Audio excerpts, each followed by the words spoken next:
आप सब कैसे हो? मैं विवेक कुमार बी के मल्टीप्लिकेशन में आपका स्वागत करता हूं। चाहे आप छठी क्लास में हो या आप 12वीं क्लास में हो, अगर आपके पास मैथ है तो आपने नंबर्स के बारे में जरूर सुना होगा। चलो आज हम कुछ नंबर्स के बारे में डिस्कस करते हैं। पहला हमारे पास नंबर क्या है? Natural numbers. नेचुरल नंबर्स की अगर हम बात करते हैं तो यह नंबर 1 से स्टार्ट होती है और इनफिनिटी तक जाती है। इनफिनिटी का मतलब क्या होता है कि हम वहां तक की वैल्यू को हम प्राप्त नहीं कर सकते। फिर हमारे पास आता है होल नंबर। होल नंबर की बात करते हैं, जो नंबर 0 से स्टार्ट होता है और इनफिनिटी तक जाता है वो हमारा हो गया होल नंबर। फिर हमारा आता है इंटीजर। इंटीजर की बात करते हैं तो यह नंबर हमारे 0 से पॉजिटिव की ओर जाता है और 0 से नेगेटिव की ओर आता है।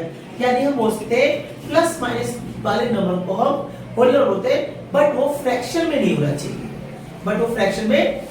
चाहिए। फिर आपका आता है पॉजिटिव इंटीजर।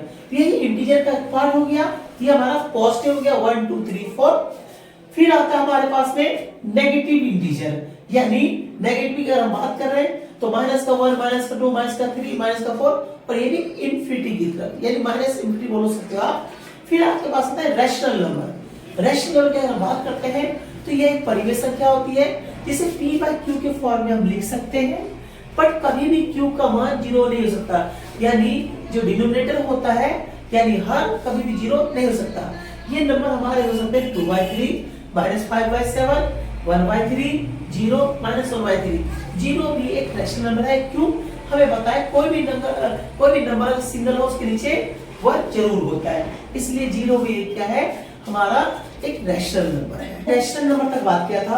अब आता है हमारे पास इरेशनल नंबर, यानी अपरिमेय संख्या। इरेशनल नंबर जैसे पाई हो गया हमारा, √2 √3 √5, ये सब हमारे क्या है? इरेशनल नंबर है।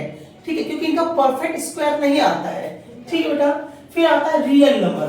आप वो बता सकते हो, रियल नंबर होता है वास्तविक संख्या है। आप रैशनल इरेशनल पूरा कंबाइन कर दो तो ये आपका होता है रियल नंबर। अब आते हैं बच्चे इवन नंबर। इवन नंबर सम संख्या। सम संख्या होता है जो 2 से डिविजिबल होता है, 2 से डिवाइड होता है। ठीक है, और बोल सकता हूं जिसके यूनिट प्लेस पे 2 4 6 8 0 है तो वो हमारा होता है इवन नंबर। ऐसे ऑड नंबर विषम संख्या जो 2 से डिविजिबल नहीं होता है। ये आप कह सकते हो जो यूनिट प्लेस पे उसके इकाई अंक पे यूनिट प्लेस पे 1 3 5 7 ये नंबर्स आ जाए तो ये हमारा हो जाएगा क्या? Odd number. अब आता है कॉम्पोजिट नंबर। कॉम्पोजिट नंबर यानी भाज्य संख्या, यानी वे नंबर जो 2 या 2 से अधिक से डिवाइड हो जाए या 2 या 2 से फैक्टर हो उसका, वो होता है कॉम्पोजिट नंबर।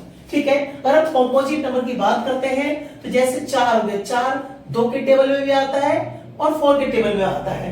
ऐसे ही आपका हो गया 8 आपका 2 के टेबल में आता है, 4 के टेबल में आता है और 8 के टेबल में भी आता है। तो ये आपका है कॉम्पोजिट नंबर। फिर आता है आपका प्राइम नंबर। प्राइम नंबर का मतलब होता है जो सिर्फ अपने आप से डिवाइड हो और किसी दूसरे से डिवाइड नहीं हो पाता है। जैसे आपका 2 हो गया, 2 सिर्फ अपने आप से डिवाइड होता है, 3 हो गया, 5 हो गया, 7 हो गया, 11 हो गया, 13 हो गया, 17 हो गया, 19 हो गया, ये प्राइम नंबर है। फिर बेटा लास्ट में ये है कि जो 1 है, 1 ना तो प्राइम है ना कॉम्पोजिट नंबर है। ये याद रखना आप कि 1 ना तो प्राइम है ना ही कॉम्पोजिट नंबर है। बेटा अगर आपको वीडियो पसंद आया तो लाइक कर देना, सब्सक्राइब कर देना और अपने दोस्तों से भी कहना कि वीडियो देखें और समझें इसे।